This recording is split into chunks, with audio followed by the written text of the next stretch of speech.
Hello everyone! We have another fun game with us today. This one is called Tric-Trac. This is a French variation of the game backgammon. This game is very similar, so if you need a refresher on how to play backgammon, please watch my video on that, and a link will be in the description for that as well. And all of the French terminology, I will use simple English words instead.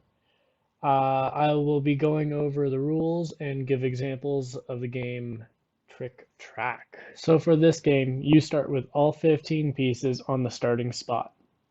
This is the route of travel for both players. In terms for the white checkers perspective, this is quadrant 1, quadrant 2, 3, and 4. And black checkers perspectives are just reversed. Moving pieces is the same as backgammon, but no extra movements when a double is rolled. But the first piece you do touch is the one you have to use if possible, and there is no removing of the other player's pieces. At the final spot in quadrant 2, if it is empty, you cannot move a single piece into it. You have to move 2 checkers into that spot on the same turn.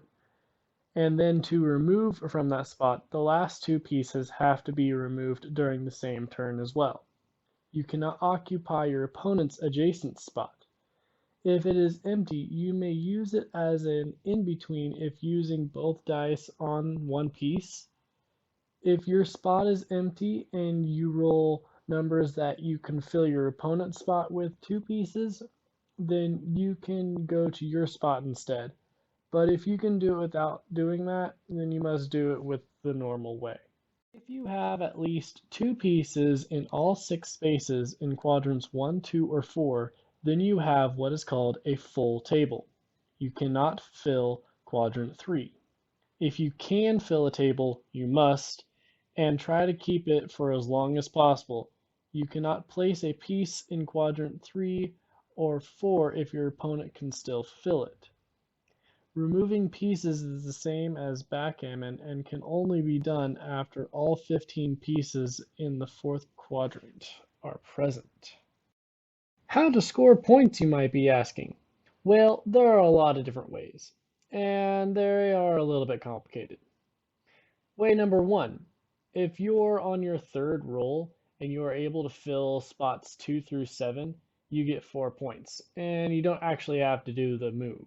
Way number 2, if you have only moved 2 pieces and you roll numbers that allow you to move to spots 12 and 13, you get 4 points and 6 if it was on doubles.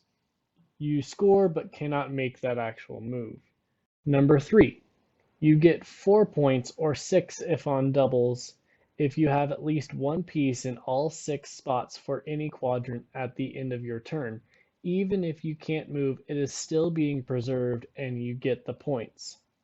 Number 4, another if you get 4 points or 6 if on doubles, if you only used 2 pieces and they are both on spot 12 and you roll a number 1 or double ones, but if your opponent's 12th spot is filled, then they get the points instead.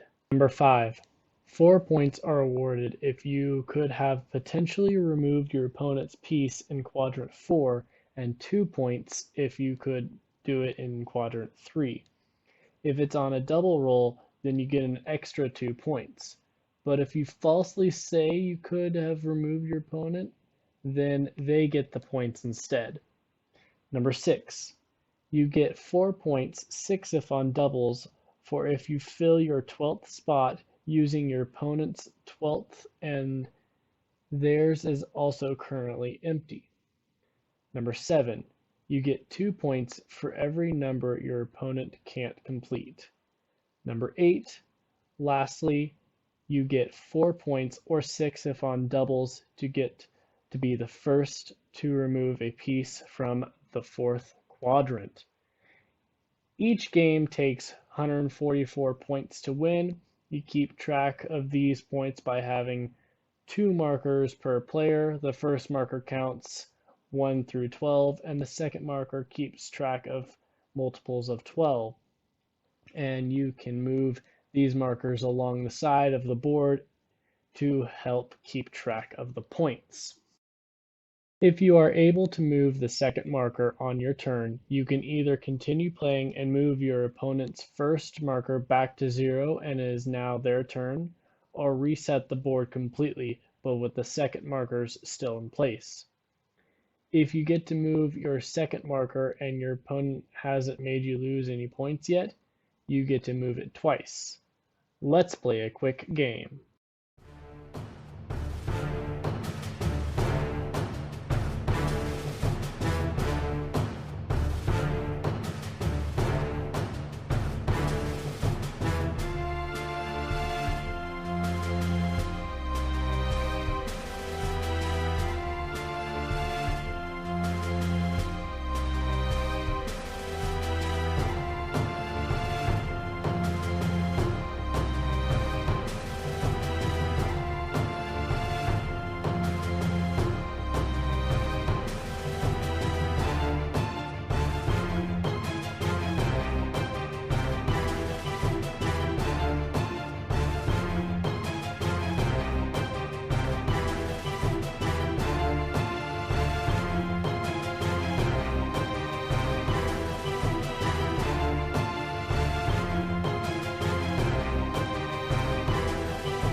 Well, that was a bunch of fun.